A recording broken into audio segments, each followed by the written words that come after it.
Leonidas Ortega Moreira como padre y jefe de familia, por los hermanos Ortega Trujillo. Segunda parte. Nuestra formación universitaria. Cuando venía la época de escoger la carrera profesional que habíamos de abrazar en nuestras vidas, nos manifestaba la importancia que tienen las carreras liberales. Para él, no obstante el reconocimiento profundo que le merecía toda actividad humana, por pequeña y humilde que ésta fuese, las profesiones liberales ofrecían al individuo, más que cualquier otra actividad, la ventaja de permitirle su desarrollo con absoluta autonomía sin depender de nadie, más que de su propio esfuerzo. Nos aconsejó siempre escoger una profesión liberal, teniendo como meta fundamental la realización del espíritu e intelecto,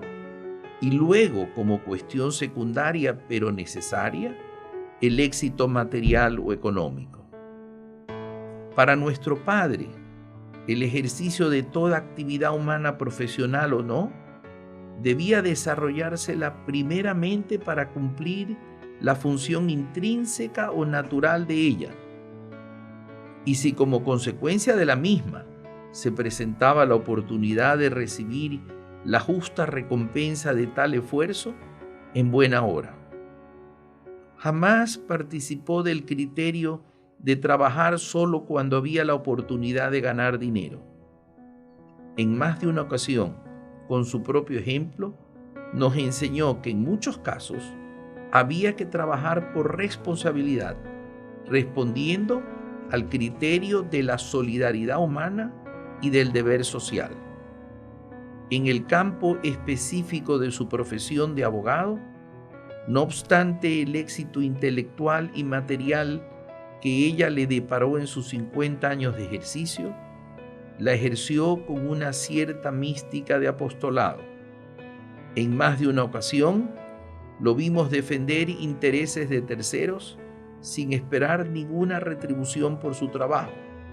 pero con una total dedicación y entrega. El abogado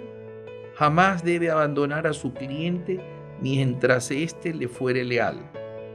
nos decía. Para él, en el campo de la abogacía, la mejor remuneración la constituía el triunfo de la justicia y la verdad, y la devolución a cada cual de lo que legítimamente le correspondía.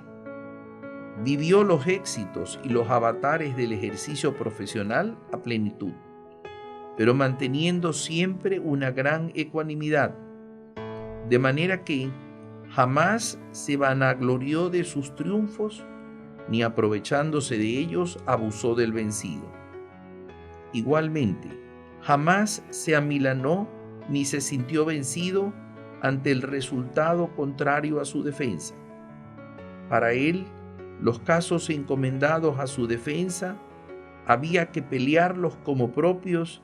pero ganarlos o perderlos siempre como ajenos. En el ejercicio de su carrera, creyó y profesó que las mejores armas de defensa constituían la razón y la ley. Jamás utilizó ni participó del criterio de usar la fuerza física, la palabra desmedida o el desdibujamiento de la norma.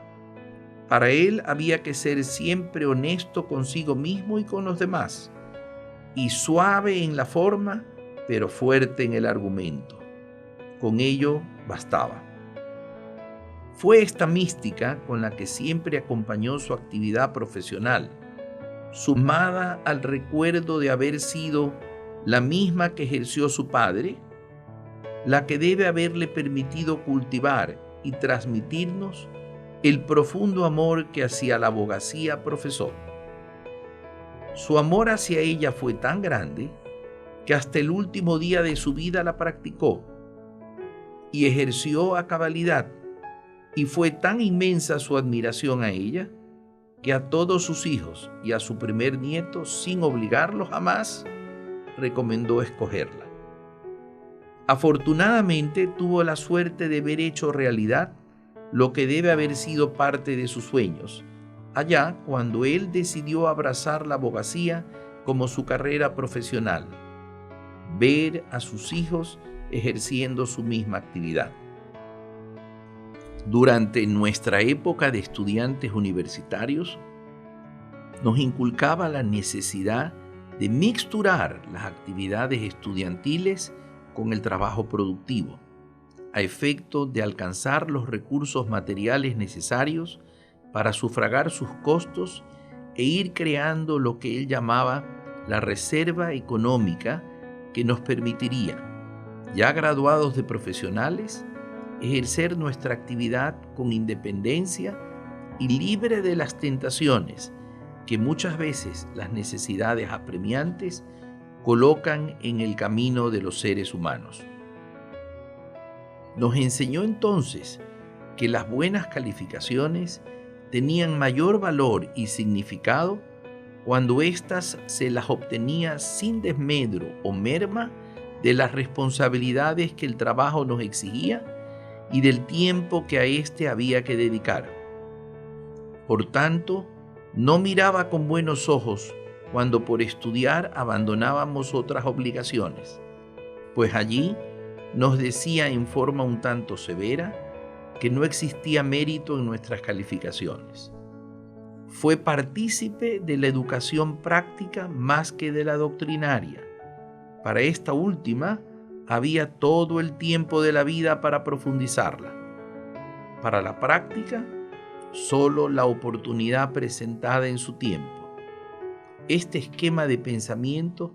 fue quizás el que hizo a él tan amigo de la letra de cada articulado, de cada código que conoció. Para él, la ley debía ser leída y releída, y cada una de sus palabras sopesadas detenidamente frente a cada caso, pues ellas eran como chispas de brillantes, cada una con un valor e importancia específicas que iríamos descubriendo solo en el caso particular. No obstante que no todos tuvimos la suerte de ser sus alumnos, suerte que sí tuvo el mayor de nuestros hermanos, mientras decurríamos por los claustros universitarios,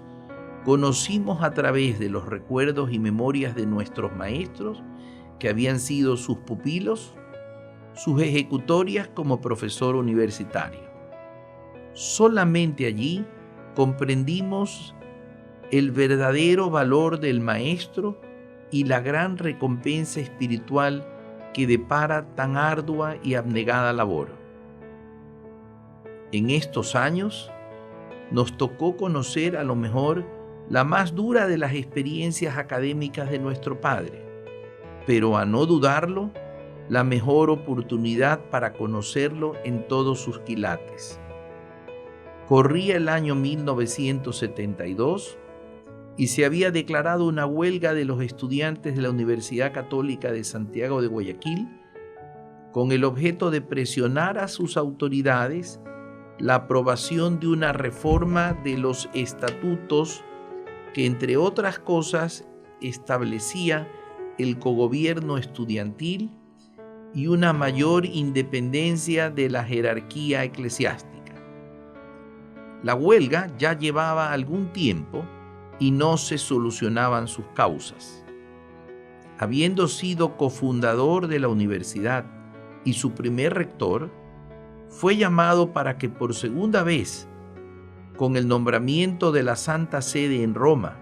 y con el apoyo irrestricto de las máximas autoridades eclesiásticas del país y del cuerpo gubernativo de la universidad, asuma el rectorado y solucione el conflicto.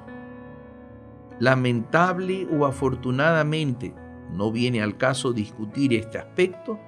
su nombramiento no fue del agrado de todos los sectores huelguistas y pese a que éste fue ratificado por la Santa Sede y respaldado, como queda indicado, por las autoridades eclesiásticas del país, al poco tiempo hubo de renunciarlo a pedido de la más alta autoridad de la Iglesia ecuatoriana para de esta forma abrir la puerta hacia un armisticio con los sectores huelguistas. Dura prueba, porque, como él lo expresó en su renuncia, al decir, acato como católico lo que como hombre rechazo, le obligó a poner a prueba el cristianismo de su religión católica, renunciándose a sí mismo y respetando la autoridad y jerarquía de su iglesia. Fue para nosotros esta la mejor oportunidad para conocerlo, porque con este motivo nos enseñó a saber perdonar y olvidar sin rencores, y a respetar las ideas de los demás, por más que discrepemos de ellas. Otras importantes virtudes que nos transmitió en esta oportunidad fueron las de la disciplina, lealtad y obediencia. Todas tuvo que ponerlas a prueba para poder acatar una decisión con la que humanamente no participaba. Es que para él, una vida sin perdón y olvido era invivible por el dolor y rencor que producen, y una vida sin disciplina, lealtad y obediencia, insoportable por el desorden, irrespeto e inseguridad en que ella se conduce. Por ello, en todas las circunstancias en que venía a bien recomendarnos la práctica de estas virtudes, inclusive frente a determinadas situaciones personales o familiares, lo hacía aún a riesgo de no ser comprendido. El matrimonio. Cuando tomábamos la decisión de contraer matrimonio, no tenía necesidad de profundizar en mayores consejos, porque como su costumbre había sido siempre hablar de estos temas fundamentales en frente de todos, lo único que hacía era recordar y repetirnos el concepto sobre el carácter único del vínculo matrimonial y del necesario respeto que entre sus dos integrantes debe existir dentro de una relación que, fundada en el amor y en la absoluta igualdad de ambos, debe reconocer una cierta hegemonía del varón como jefe de familia, pero una hegemonía que por la naturaleza de su origen debía ser tan suave, espontánea y mutuamente compartida que trascendería del concepto común que la palabra tiene y que nos descubriría como algo casi sublime, como lo era para él el sacramento del matrimonio. Con el nacimiento de sus nietos, nos revivía los recuerdos de sus cariños en la infancia hacia cada uno de nosotros, y luego, cuando ellos empezaron a crecer y a dialogar directamente con su abuelo, recordábamos y volvíamos a oír las paternales enseñanzas que desde pequeños todos recibimos de él, pero en ese momento las escuchábamos con un sentido diferente, con una sensación de experiencia vivida, y por ello, con reverencia, las respaldábamos y secundábamos. El hogar nos enseñó que debía ser el lugar más sagrado de nuestro mundo. Allí debía estar siempre presente Dios y reflejarse en los esfuerzos que todos, desde nuestros padres hasta el menor de nuestros hermanos, debíamos hacer para lograr el establecimiento de la armonía, pero no solo dentro del pequeño mundo de quienes lo integrábamos, sino dentro de este gran universo que nos ha tocado vivir a todos y que está lleno de incomprensiones y peligros, que él no dejaba de señalárnoslo. Para él era responsabilidad de todos luchar en el lugar y posición en que nos encontremos por el triunfo de la paz y la justicia. Por enseñarnos esto, nunca escatimó tiempo ni soslayó oportunidades. En la vida familiar, fue un convencido del respeto a la jerarquía y la disciplina y a las obligaciones que ellas generaban. Para él, sus hijos debíamos respetar a nuestros hermanos mayores, pero de igual manera los mayores Debíamos dar a los menores el ejemplo necesario para que este respeto se sustente e incremente día a día. Todos debíamos, por encima de cualquier cosa, ser solidarios entre nosotros y procurar transmitir y cultivar igual sentimiento a nuestras correspondientes familias. Para él, la clave de nuestra tranquilidad residiría en la unidad familiar que logremos cultivar y mantener con el ejercicio de estos principios. La felicidad del hogar era la resultante de la entrega que los padres hicieran a él de su tiempo libre, y cuanto más esfuerzo se hiciera para respetar esta norma, para mantener un justo equilibrio entre el tiempo dedicado al trabajo y el hogar, mejor serían los resultados. Por esto nos inculcó el temor a los excesos de la vida material. Para él, allí encontraríamos 1001 oportunidades para olvidar nuestras responsabilidades y soslayar nuestros deberes familiares. Dentro de esta vida de familia que tanto fomentó, nos enseñó un claro concepto de la caridad, entendida esta no solo como la virtud de dar a los más necesitados algo de lo nuestro, sino también como la virtud para callar los errores o defectos de los demás y procurar su corrección sin herir ni ofender. En relación con su primer sentido,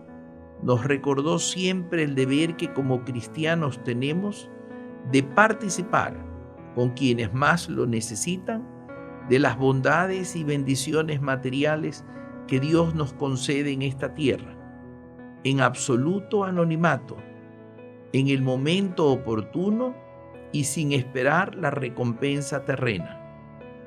Él nos repetía la prédica evangélica que pregona que la caridad debe hacerse con la mano derecha,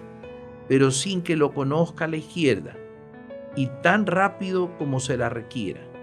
pues quien da pronto, da 2 veces. En su segundo sentido, nos enseñó que la caridad consistía en no burlarnos de los demás, ni aprovecharnos de sus faltas o deficiencias, pues ello nos haría incurrir en uno de los más graves pecados de la humanidad,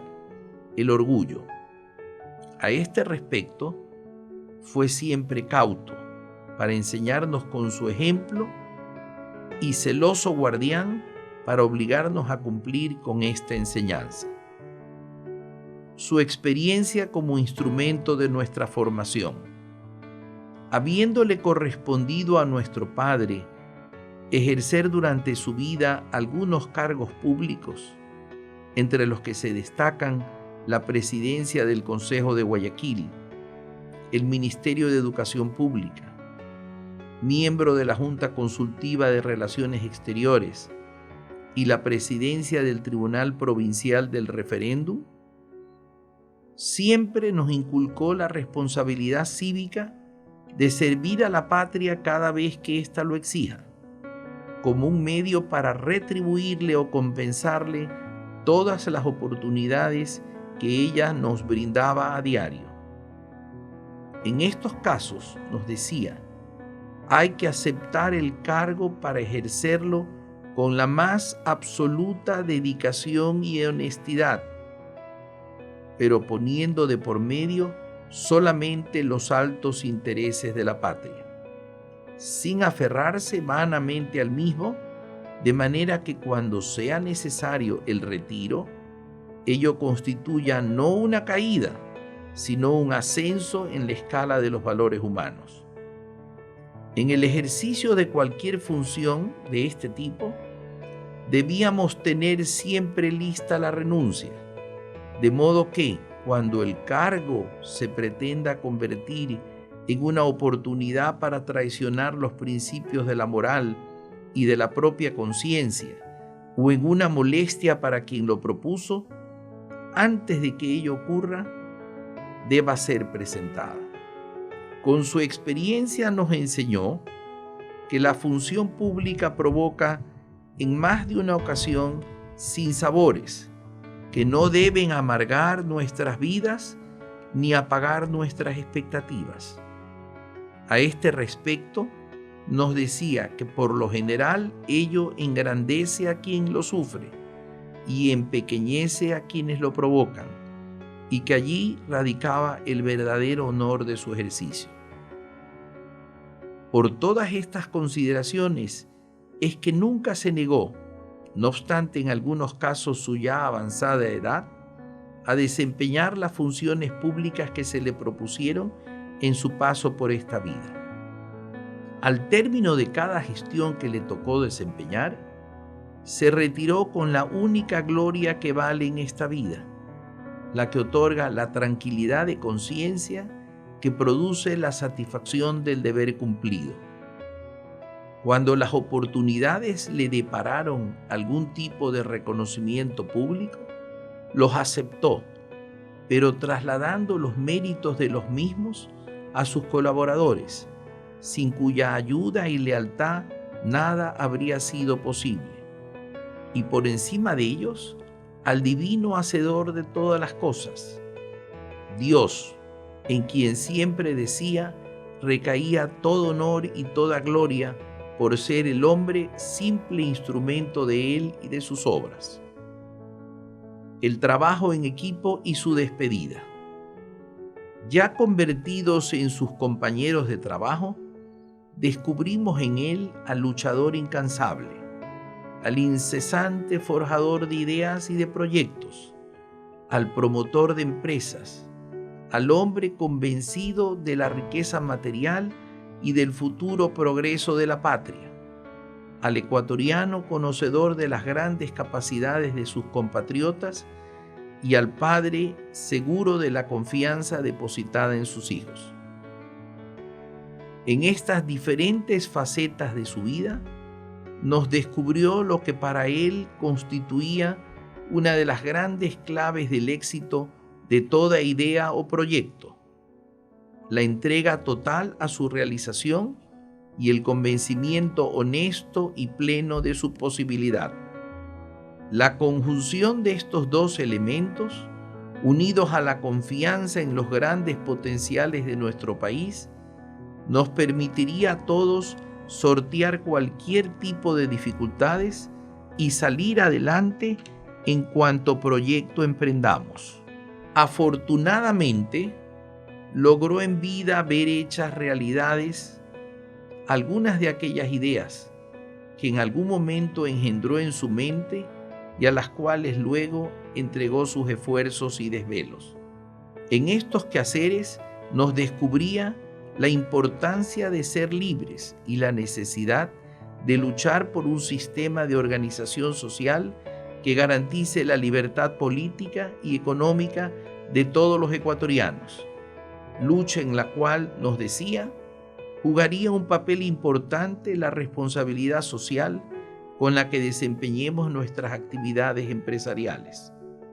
En sus últimos años, y a medida que fue avanzando en edad y sin advertirlo ninguno de nosotros, nos fue preparando para que el día que ocurra su separación terrena, la sintamos solo como tal, o sea, como algo eminentemente temporal, pues continuaría espiritualmente con nosotros. Nos hizo saber, y así nos lo recomendó que lo hagamos nosotros,